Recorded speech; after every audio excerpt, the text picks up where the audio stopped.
welcome to the BAC Podcast, the Bible, Apostolics, and Current Events. Brian Sexton. As always, Pastor Aaron Fairburn. Hey, Pastor, how you doing today? I'm doing great, man. I'm got back to losing weight, lost some more weight. Yeah, that was you hit me with that news right out of the chute this morning. I was excited. I was very excited. Well, I thought I had blown it over Thanksgiving. We went to Wisconsin, and I had some okay food up there. You know, I went to Tanya and my wife went to a burger place up there, and I had a Wagyu burger, and I thought, man, this is gonna be great. Should have took Jonah Fairburn with you. And it was not as advertised. It was all right.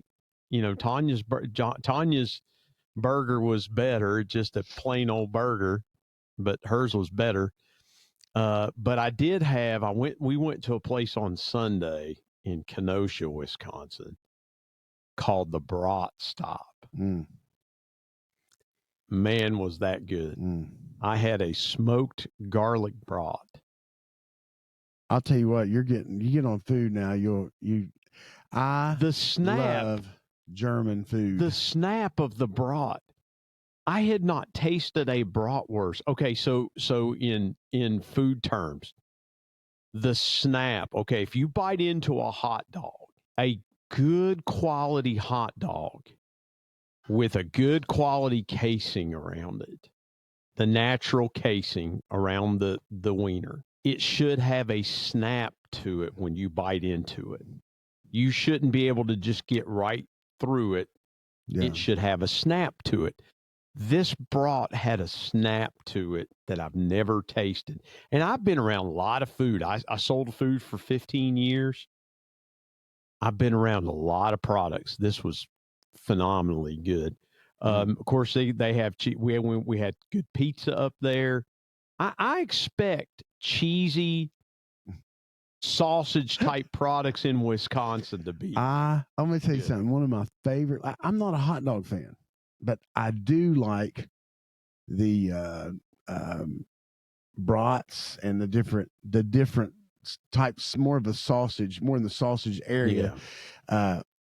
I have gout, so I don't have flare-ups anymore because of the medicine that they have me on. It has like fixed that. But it's in both sides of my family we have gout, so I really got a double dose. So bologna, it's out. Hot dogs are risky. So I had just learned so many years I controlled it with my diet until it got so bad I got on medication. But the truth is that after I left all that, it's hard to go back and eat it. But the others I don't. My favorite hot dog, and it's not really a hot dog, but it's the jalapeno cheddar brats. Yep. And I'll put meat sauce. We're in West Virginia. There's meat sauce on hot dog. Okay. Well, we have a hot dog place here in your area, Stewart's. We have Stewart's and Frost Tops. I am more Stewart's line, partially because the guy that owns it, John Mant Jr., is a longtime friend. You and I actually went there before we started coming to church here, and we sat down and had lunch with John. He's a Cabell County commissioner. Wonderful guy. You and I so enjoyed ourselves there. But yes, I'm proud of it because I thought, man, as much as I consumed over Thanksgiving and the sweets that I had, I thought, man, I'm going to be a few pounds. I was actually a pound or two down. Yeah, I had to say, well, I mean, I hadn't actually been doing bad. The secret to my weight loss success has been one meal a day. Yeah, I can't do that. You've conquered that. Well, I can't do that. Here's the secret is this: if you're going to do it cold turkey, you're going to have a rough week or two. Yeah. So the idea is give up breakfast and eat lunch and dinner, and just don't eat after dinner. Do that for 3 or 4 days, and I mean, I know this is a Bible thing and not a weight loss, but just a quick education. There's a hormone called ghrelin in your system. Mm-hmm. It takes 3 or 4 days for your system to readjust. And ghrelin is released when it's time to eat, and your body gets on a schedule. So the body knows, hey, it's almost time to eat, and it'll release ghrelin to remind you to eat. And ghrelin is what makes you feel hungry. So after you adjust your eating schedule, you stop getting hungry. So if you eat, and most of us, here's the truth: if you're overweight, you're not eating because you're hungry. You're probably like all of us, most of us, you're eating because something looks good or whatever.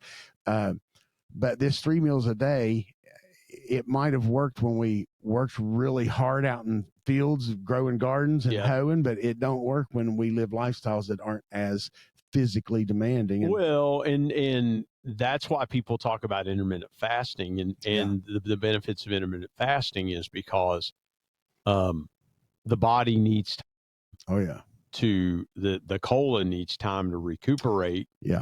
And so, but we're constantly eating as Americans, so we're putting pressure on our colons and things. But you've done really well, and I know you have put some goals in front of yourself, and it's awesome. In the last year, my wife, myself, my son, I got them out of order, but we've all lost a combined total of over 300 pounds. That's wonderful. Yeah, my wife has lost about 80 or 85 pounds. I've lost 50. Yeah. Still have a little more to get. We have other people in our church. Listen, our church is literally wasting away to nothing. we're growing in members, but we're all losing so much weight that the building can handle more. Our church is wasted away to nothing. So but it's been a good thing. But we had great Thanksgiving holiday. Absolutely. And then we came back Wednesday night, and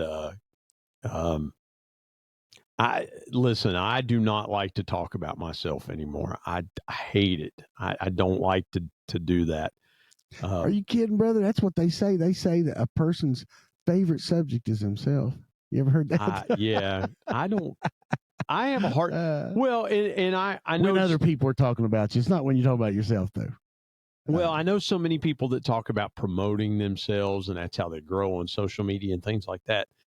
I just anymore just have a hard time talking about myself. But we had Bible study Wednesday night. I was able to bring the word Wednesday night. Well, you're far too kind.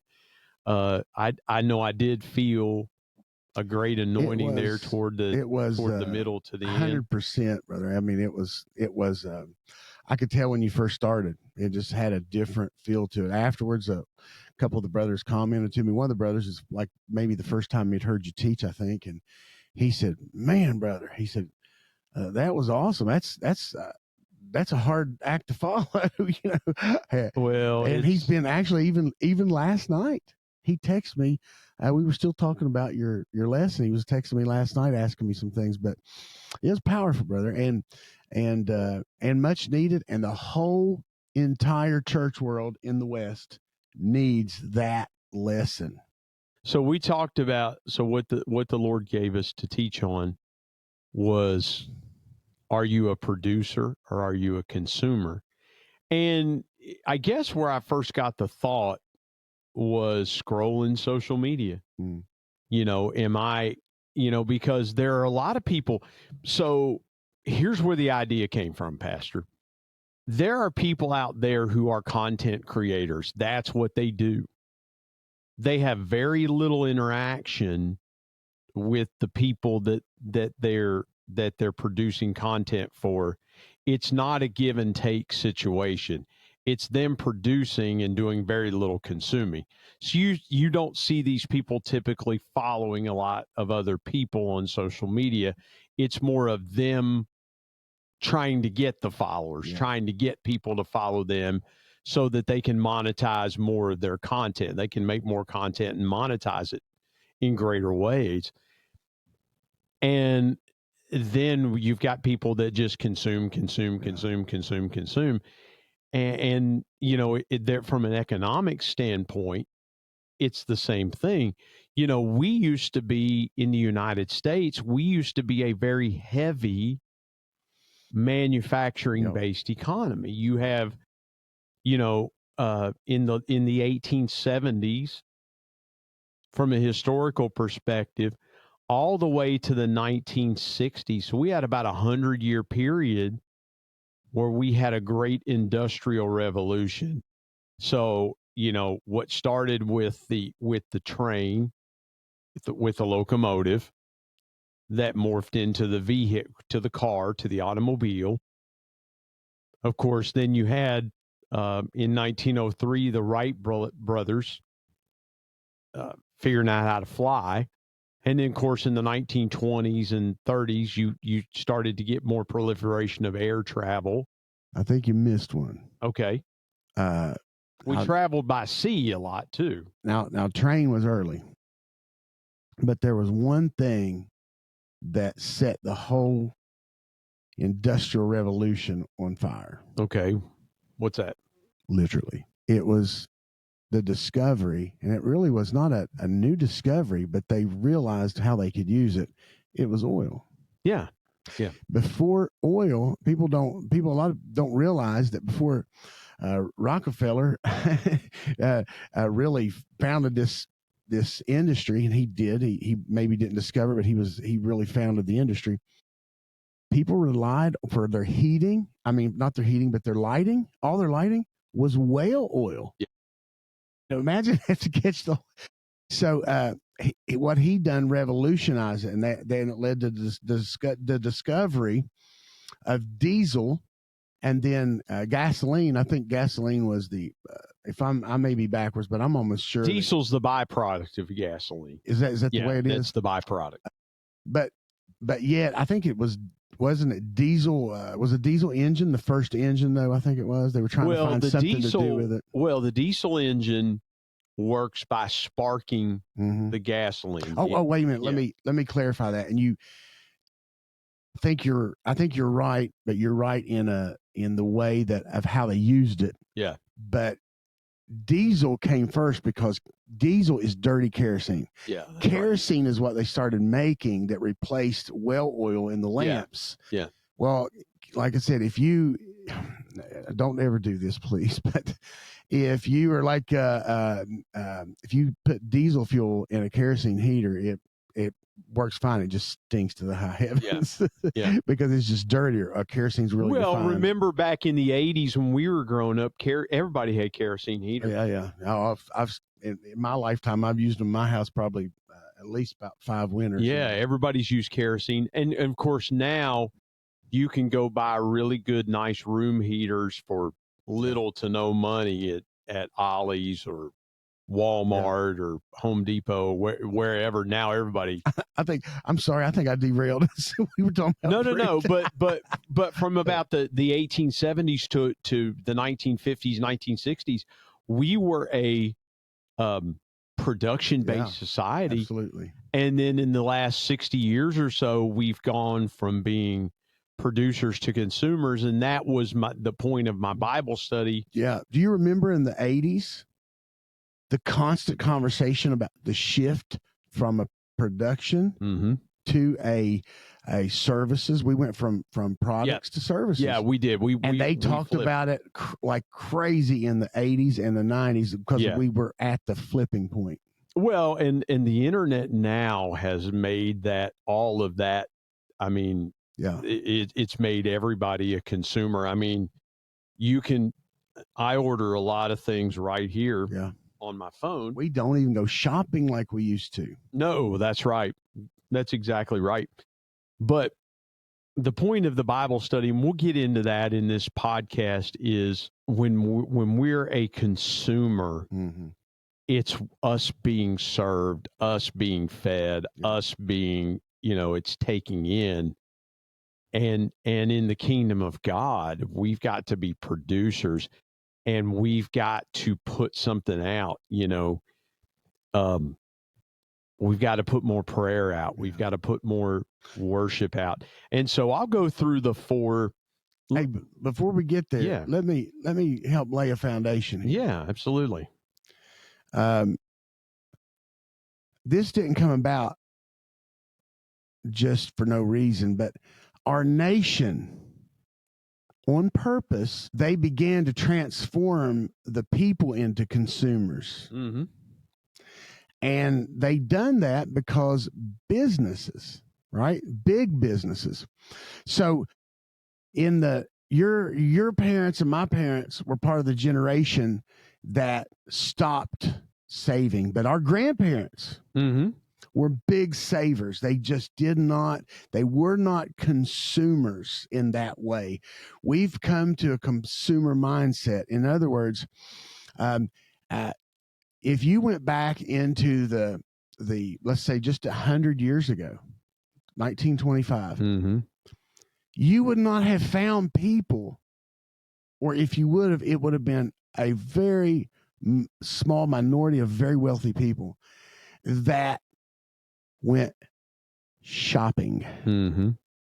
In other words, they don't go to pick up what they need. They go to look around to find things to buy. That wasn't a thing. We go looking just to find things to buy. And throughout history, this was not something that was readily done. This is a new thing.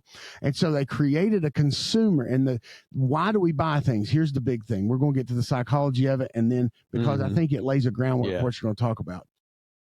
The reason we buy things is this. We don't buy a new lawnmower. We don't buy a Coke. We don't buy a new car. We buy the satisfaction. Yeah, that's right. That we believe we will gain from having that. Here's what's funny. There's a thing called buyer's remorse. And buyer's remorse is we buy it and we think we're going to get the satisfaction. And then we have second thoughts because we think, man, am I going to have less satisfaction because of the payment, or could I have bought something else and had more satisfaction?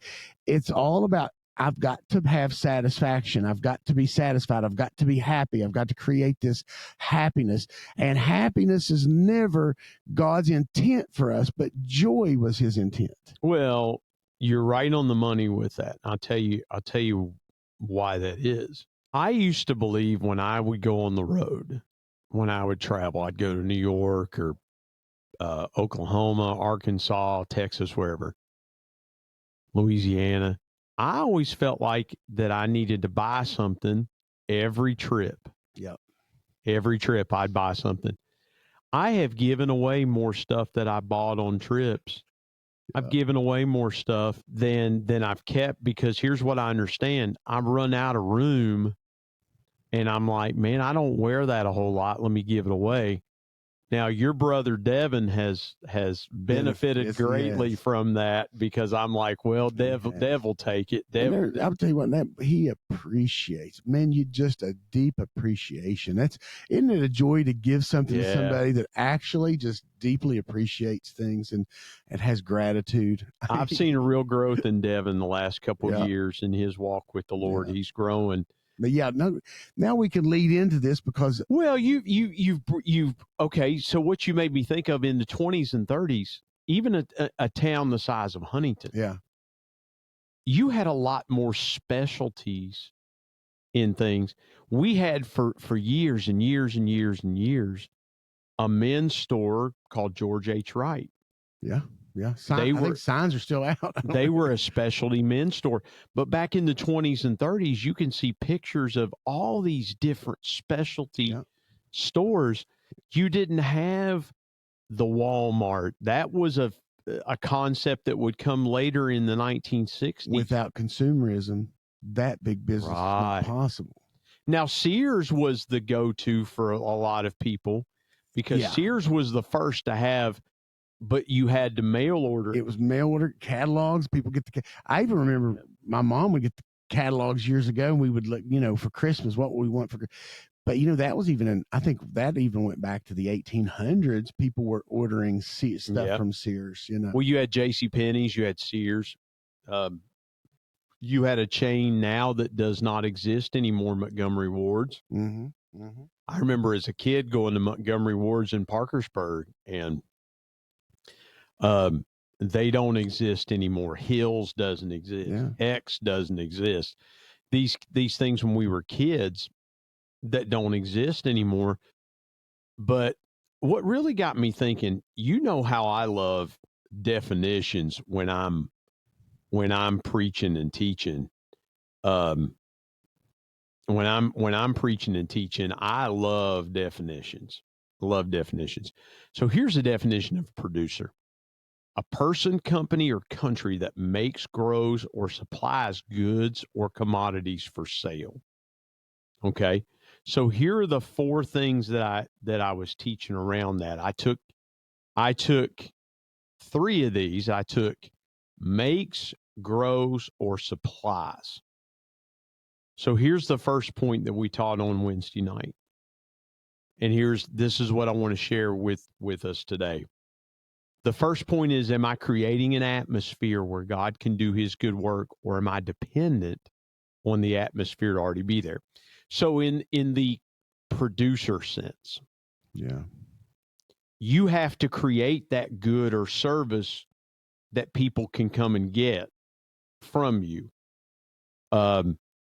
If you own so we talk about Stewart's. Stewart's was founded in 1932, but somebody's got to be there to make those hot dogs for the public to come and get those hot dogs. Yeah.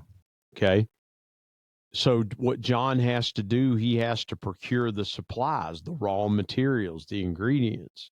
Has to buy the wieners. He has to buy the buns. He has to buy the ground beef. He has to buy the tomatoes to make the sauce. He has to buy the mustard. He has to buy the ketchup, all these different things. Do you know that it's just been in the last 10, 15 years or so where John's put other sandwiches on the menu? For years, it used to be hot dog and potato chips, and then hot dog and French fries. Specialty, like you said. Yeah, specialized. Exactly. People used to go and get things rebuilt. Yep. That's right. Well, I used to work in that business, started an alternator business, rebuilders. But from the producer mentality, am I creating an atmosphere where God can do his good work? Am I doing the things in my own life that create an atmosphere for God to move? Am I stirring up the gifts? Jude 1:23 says it, building up your most holy faith, praying in the Holy Ghost. Am I doing those things on a daily basis to where that atmosphere can happen? And here's what I'll tell you, Pastor. I find myself a lot of times I can begin to just lift my hands and I feel God move on me. Yeah. Just the simple lifting of the hands. And it's an amazing thing. When I'm not working to create that atmosphere, it doesn't happen as readily. Yeah. When I'm working to create that atmosphere, it happens. And here's the thing that I will say about a producer. They're always looking for ways to get better.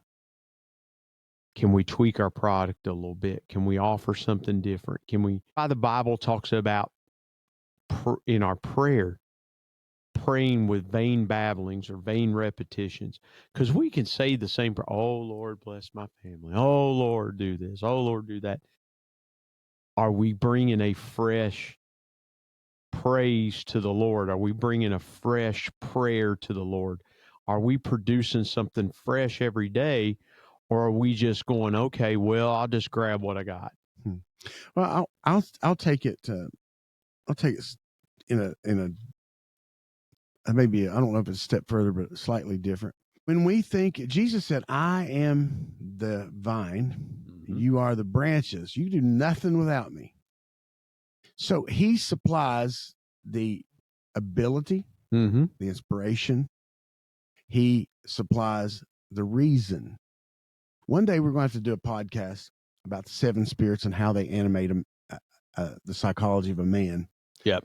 But that's exactly what we're, and because that's what it comes. That's why I mentioned it. It's where it comes down to. God inspires the mind, and we get inspiration to do something. So, what is being a producer? So often we talk about bearing fruit. That's what he's talking about, producing fruit. And when we think about it, it's always in a personal space. I'm producing fruit. Ooh, I'm working to produce patience. I'm working to produce, but that is not actually the fruit. The fruit is the action where I'm in the situation where I would be justified to be angry. Everybody would say, yep, you got every right. But instead I practiced the fruit, and I begin to, this is when it goes from internal to external, and I begin to bear fruit, because trees don't eat their own fruit.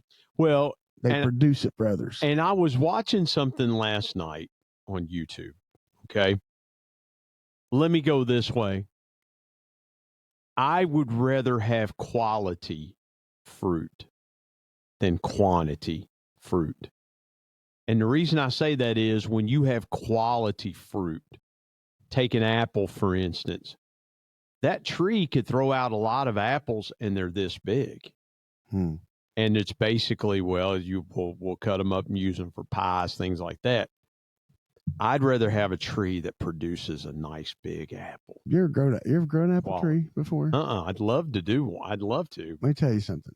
When you grow an apple tree, if let's say you buy it from the nursery, which is the best way because if you plant it from a seed, it'll be years and you don't know what you get. But let's say you buy from a nursery. By the way, let me give you some great material here. If you're a preacher, it's great material. To know what kind of fruit that tree is going to produce, they grow a rootstock apple tree. And this is something that's a fast grower. It's good. Let's say it's good at gathering the resources. But then they have another tree, and this tree is specialty. It grows great fruit. And what they'll do is they cut down the tree for that roots well, and they make it as a rootstock. And they cut the other tree that produces really good fruit, and they put them together and they grow together. And now there's this one tree. It's just like Israel is the rootstock, and we've been grafted in. And now those roots of the Old Testament, the roots of that, now we're fed through, and the roots of that is the Lord Jesus Christ. Now we're fed through that. Now, when you buy that, you're going to probably get a tree that is maybe 6 feet tall, maybe 10 feet tall, 12 at the most. And if it's been pruned right, you're going to put that in the ground, and you're not going to get any fruit for several years. But the first year that it begins to have fruit, the fruit are going to be not very good. They're small. There's not a lot of them. They're not high quality fruit. And so a lot of times the first year, they won't even eat the fruit. They'll just let it drop and whatever. And then the second year, if you take care of that tree right, it's going to produce a lot more fruit, but they're still going to be immature. They're going to not be right, but it's going to have a lot more. And the third year, you're going to start to get quality fruit. And the longer that tree grows to a certain point, the more it produces and the more quality it produces. What I'm saying is spiritual maturity brings forth quality and quantity. Well, it knows how to take in the right nutrients. It knows how to gather those things naturally. And that's the Lord Jesus Christ. He is supplying all those things. Now it's up to us. We have to understand something. He that is joined to the Lord is one spirit with him. So it's the Lord is supplying. The inspiration is there, but will you act on it? Well, the consumer part of the church today, Pastor, is we want that fruit right now. We want to be able to flip on YouTube and watch church and well, I should be able to sit in my living room and watch church and feel the presence of the Lord. It doesn't work that way. I should be able to just pray for 5 minutes and just feel the power of God. It doesn't work that way. And again, to your point about the fruit, is that fruit that tree's got to go through some things to get the fruit right. Pruning. Yeah, you've got to prune that tree. You don't prune it, doesn't produce. Well, and nature will do its own pruning as well. Yeah. There are times that you won't have to prune as much as you think you do because nature, Bible says, does not nature itself teach us? Here's the thing is if you go and look, have you ever seen corn before man got a hold of it? Well, it basically looked like wheat. Yeah. Man began to breed it in a certain way, cross it a certain way. We We want a certain stock. Selected. Yeah. It was selected. Right. And same thing. But because we're trying to get yield. We're trying to get more. See, here's what we're trying to do in the church. We're trying to get more yield with less seed, with less watering, with less fertilizer. And I have a cousin. I don't know if so. I have a Sexton cousin, Frank Sexton. Told me this earlier this year when my aunt passed away. It was either earlier this year or last year. He said, Google me. Well, I did. My cousin Frank has over 30 patents for different pesticides that he's created. He works for a company outside of Chicago that they're a pesticide company, and they sell pesticide. He's traveled all over the world doing conferences on pesticides. But we're trying to get more yield with less seed, with less water, with less soil. You know, you talk. Have you ever seen these micro gardens? Oh yeah. Okay, that's what people are trying to do. They're trying to get more yield with less. Yeah. And it does it. The natural process of yield comes from what the Bible tells us in Genesis. What God told Adam, you're going to till from the ground. You're going to work from the sweat of your brow. That you're going to have to dig around the thorns and thistles. I was watching, so where I was going with this. I was watching a YouTube video last night about russet potatoes. McDonald's uses only a russet Burbank potato. I've seen one of the plants that McDonald's uses for French fries. Phenomenal. The russet Burbank potato has to get sprayed with fertilizer, and it causes inside the potato, it causes a type of necrosis inside the potato. There's a dark streak inside the potato. McDonald's doesn't want that. They want a perfect potato. So the farmer, there's two things that has to happen. The farmer has to spray a pesticide to keep some of that away. But when that farmer sprays that pesticide, they can't go near their field for 4 or 5 days. That pesticide is so strong.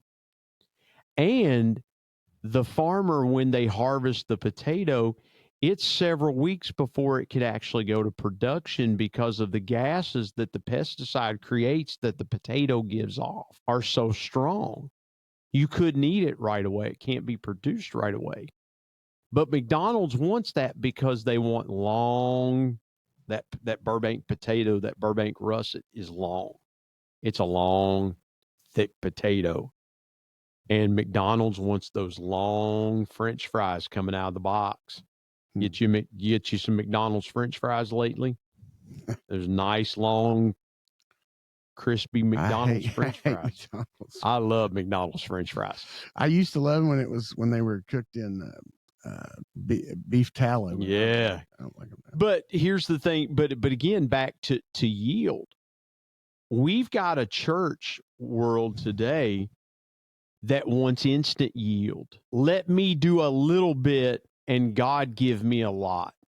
Let me do just reasonable, even below reasonable service, Pastor. What Romans tells us, to present your bodies a living sacrifice, holy and acceptable unto God, which is your reasonable service. We want to go below reasonable, and we want God to give us a high yield. And it doesn't work that way. And so that was one of the points. The second point I make was, am I making an impact in my world around me, or am I waiting for validation? We have a world that is just so validation driven. Like, shares, follows. Strive for impact. Make impact. Because here's the thing about impact. It's impact, and that's a podcast we could do. Impact or influence. Yeah. See, we want influence, but influence is like spray a mist into the air. Oh, wow, that smells really good. You told me something one time. Now, I want to give you credit for this. You enlightened me. I've learned a ton from you in the last 2.5, 3 years that we've been together here at Bible Apostolic Church. You told me, you said, brother, get parfum. Don't get cologne. Get parfum. It lasts longer. And so now when I go to buy fragrances. When I go to buy cologne or things, I'll look and does it say eau de parfum? Because you told me, you said, brother, it'll last longer. That scent will stay longer. It's more concentrated, so it stays in the air longer. And again, that parfum is more expensive. But per use. Yes, you don't have to use as much. A lot cheaper. And so again, it's like spraying a mist in the air. That mist, if it's really high quality, it will stay, the scent will stay longer. That's the difference between influence and impact. That's the difference between 2 squirts of cologne or perfume and 6 squirts of high quality parfum. Yeah. And so again, that's why parfum is more expensive.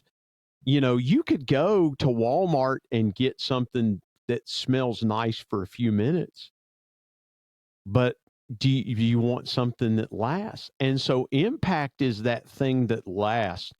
And impact comes from the things you've gone through in life. Impact comes from those areas of your life that you've been really intentional about making sure that you can replicate, that will last much longer.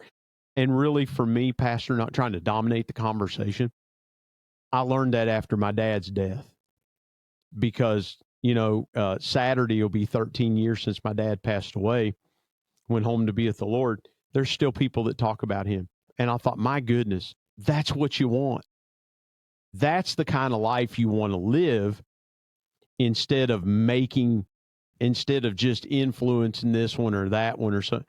No, man, I want people to talk about me long after I'm gone. That's the kind of fruit, because there are fruit trees that have been on properties forever. Man, my grandparents used to play under that apple tree, and that apple tree still producing. That's what you want to be. That tree planted by the rivers of water, the Bible says, that bringeth forth its fruit in its season. Yeah. You know, kind of backtracking just a little bit, I feel like we left a little bit of something unsaid in that first portion, which is this. And I think we approach it from two. I'm approaching it from a pastoral standpoint, and you approach it from a saint, or, you know, maybe even evangelistic standpoint. But when it comes to fruit, consumer, I want to make the point that I made Wednesday night, which is what we're really talking about being a consumer is you come to church and you want to be served. You don't want to serve. Yeah, that's right. You don't want to clean the bathrooms. You let somebody else do it, but you want leadership. I got a rule here. I say it all the time. If you are too good to clean a toilet, you're too good to be in leadership here, because we believe in servant leadership. And so you want to come to church, and you want the musicians to be here at 8:30 to practice, so that when we have service at 11, everything's just perfect and they can create an emotional atmosphere for you. But you don't want to produce worship for the Lord unless you feel some type of emotional inspiration. That right there, what happens is you've moved yourself from a producer to a consumer. Yeah. People come, listen, I'm all about coming with expectation, but that is a consumer mindset. I don't come to church thinking, woo, what's God got in store for me today? Yeah. I come to church saying, man, I hope that my worship blesses God today. I hope I'm pleasing to the Lord. That is producing. I want to come and I want to be a blessing to my brothers and sisters. I don't want to live my life. See, what we're really talking about is, are you living your life for you, or are you living your life for the Lord and for his church? And if you will be a producer, you're going to produce fruit. What does fruit do? Well, like I said, fruit has patience. When the world says it shouldn't, but it's a fruit that you bear. It's not natural necessarily. I'm not saying that some people can't naturally bear fruit, but you got to learn to bear fruit. And so the point I made, This is why churches have turned the lights down, pulled the fog machines out. Yes. They've got to produce a product for the saint to come and consume instead of the saint coming to produce a product for the Lord to consume. Yes. And that's then right. the Lord blesses us as a natural byproduct of him consuming the fruit. In other words, think of it this way. We come and we put the fruit of our lips, the Bible calls it, on the altar. Mm-hmm. And the Lord comes down and consumes it. And our hearts are warmed by the fire it produces. Well, here's the thing we got to think about as well, too. There are restaurants out there that make everything from scratch. Those restaurants typically charge a higher menu price for those items because they're a lot more labor intensive. You can go buy something on Amazon that's mass produced, or you can buy something that is not as easily produced. Here's an example. The sad part of our society becoming a consumer-driven society. Remember there's a little town that I will drive through sometimes called Bassett, Virginia. Bassett, Bassett, Virginia. Is that name of that little town ringing a bell in your mind? Mm-mm. Okay. You ever heard of a furniture company called Bassett Furniture? I have. Okay. Bassett Furniture was started and founded in Bassett, Virginia. It's right outside of Martinsville. It's about 10 miles outside of Martinsville, Virginia. That little town today is a ghost town for all intents and purposes. They used to manufacture in Bassett, Virginia. They don't anymore. They used to have their headquarters in Bassett, Virginia. There's some things there that you can go do. I mean, there's still, I think, some suppliers to the Bassett company, some of the furniture chains and things like that will come in and call on them and things like that. But that town is not near what it used to be. The North Carolina furniture industry used to be dominant. Yeah. Now it's not, because so many things now are produced overseas. And I made this point the other night in the podcast, or not in the Bible study rather. That's why President Trump is so adamant about bringing more things back to the shores of America, because we have gotten so dependent. And I think you made that comment. If we don't start producing more things in the United States, we're going to be dependent. And we were talking about the nation of Taiwan. Keep your eye on Taiwan. The Chinese government has their eyes firmly fixed on Taiwan. In fact, in the last 2 or 3 weeks, Japan has come out and said that Taiwan's future is critically important to Japan. The Chinese do not call it Taiwan. They call it Chinese Taipei. Well, you have to understand the history there.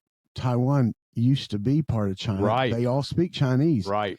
If China invaded Taiwan, you couldn't tell the difference between the two, because it's like one nation. It's like if let's just say Texas split off and became its own country, and 50 years from now, that's the same exact thing. And so they're wanting it back.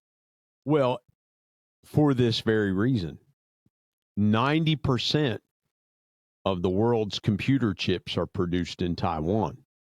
Yeah. And, my friend Chris Miller, he owns a very large car dealership here. They own car dealerships all over the country. But Chris said that when he ran for governor last year, was talking about how we need to bring chip production back to the United States, but it would take 2 or 3 years to get it ramped up.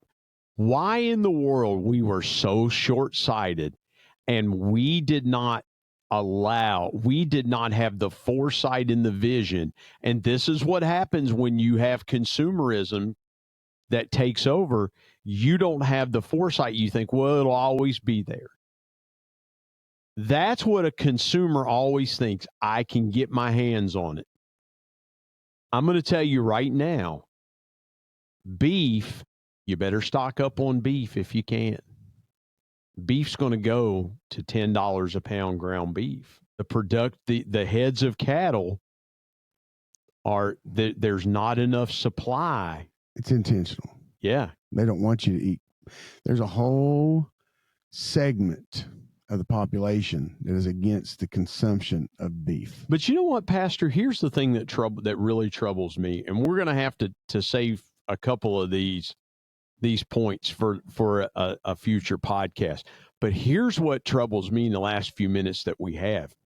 What really troubles me is this. Why people would rather invest in new cars and boats and ATVs. And I'm not saying that industry that industry needs to have a level of consumerism to survive. Why in the world would you invest all these things in? I got to have a new. Listen, I was in I can't talk. I was in Pleasant Prairie, Wisconsin last Friday for Black Friday. Went to some outlets there. Good night. It took us 10 minutes just to get in the parking lot, and we waited outside of one of the stores to go in and just to look around. We waited probably 10 minutes just to get in the store. They were rationing off people that could get in the store. I went to buy a pair of socks at Nike. It took me 15 minutes to check out. We would rather go and buy clothes and shoes and hats, and I'm talking to myself, but I'm thankful my wife and I have made some other investments. You know, several years ago, we invested in a whole home generator at our house. We've made some of those investments. We will stock up from time to time on peanut butter, on canned goods that will stay good for a while. Why? Because when shortages come, your new Nikes you can't eat your Nikes. When shortages come, you can't take that piece of clothing that you just had to have and chew on it and eat it. You can't do it. You're going to have to stock up. It's what God was trying to do in Egypt when Joseph took over the land of Egypt. God told him in a dream, you're going to have 7 years of plenty, but you're going to have 7 years of famine. And that's how Joseph ascended.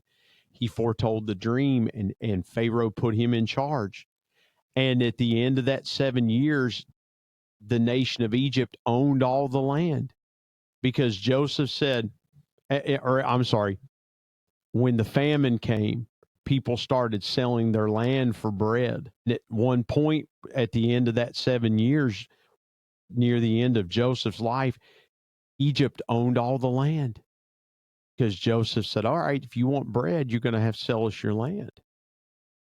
Are we going to be to the point in the United States of America where we're selling our land for bread? Are we going to get to the point in the United States of America when shortages come that we're not prepared for them? That's what's going to usher in the mark of the beast. You mark my word. You hear what I'm saying? The mark of the beast is coming, and I believe that's going to be the thing that they use. Well, we've got shortages. Well, I can't get access to my bank account. You can get access to bread if you'll just let us put this mark in your hand and your forehead. We've got the answer. Just let us put this mark in your forehead. I want to talk to somebody today. Feel the Holy Ghost. I feel inspired of the Lord to tell somebody this. Are you willing to trade your land for bread? Are you willing to trade what God's given you for a little bit of bread? Don't make that trade. Don't make that trade. It's not worth it. It's not worth it. The Bible says this, what will a man give in exchange for his soul? God's given you that land. God's given you that ability to possess the land, just as he did for the children of Israel. When Joshua And Caleb came back to Moses and said, we are able to possess the land. Are you willing to give up your land, what you've fought for, what you've bled, what you've prayed and sought God for? Are you willing to give it up just for a little bit of bread? Don't be willing to give it up for a little bit of bread. You protect your land. You protect what God's given you. You protect it with everything you have, because the enemy will come and try to take it. Don't let the enemy take your land. Don't trade it for bread. Yeah. Don't trade it for bread. Man alive. Pastor, I didn't mean to hijack that conversation there. I felt it. I felt some inspiration there coming on. I can hear the excitement. I'm thankful you let me go. But again, we'll finish this up. Maybe next podcast we'll finish this up, because this is such a rich topic. And again, I know we're in the season of consumerism. I know we're buying presents for kids and grandkids and things like that. We're not saying that that's wrong, but in a spiritual aspect, are you producing or are you consuming? Pastor, you got any last thoughts before we wrap this up? My mind's blank. Pastor's done a lot of work around the church and things like that. Let me just say this. We are so thankful for each and every one of you that watch the podcast. And we want to give you a personal invitation to come and be with us at a service here at Bible Apostolic Church, 3521 16th Street Road, Huntington, West Virginia. You can go to our church's Facebook page, find out all the things that are happening here. God's moving at Bible Apostolic Church. The spiritual gifts are moving here at Bible Apostolic Church. And if you don't have a home church, or you're just, you caught this podcast and you're thinking to yourself, I want something deeper from the Lord, come be with us. Come hear pastors teaching and preaching. Come here. We've got great teaching and preaching from our assistant pastors, Brother David High, Brother Brent Concrite. Again, we've got some exciting things coming up in the new year. And so if you don't have a home church, or if God's leading you in a different direction, consider Bible Apostolic Church. And again, like, subscribe, comment, and share this podcast with those around you. And we'll be back in a couple of weeks with another podcast. Probably after Christmas, we'll have a podcast drop for you. So for Pastor Aaron Fairburn, Brian Sexton, say be blessed in Jesus' name. And we're just praying blessings on you and your family.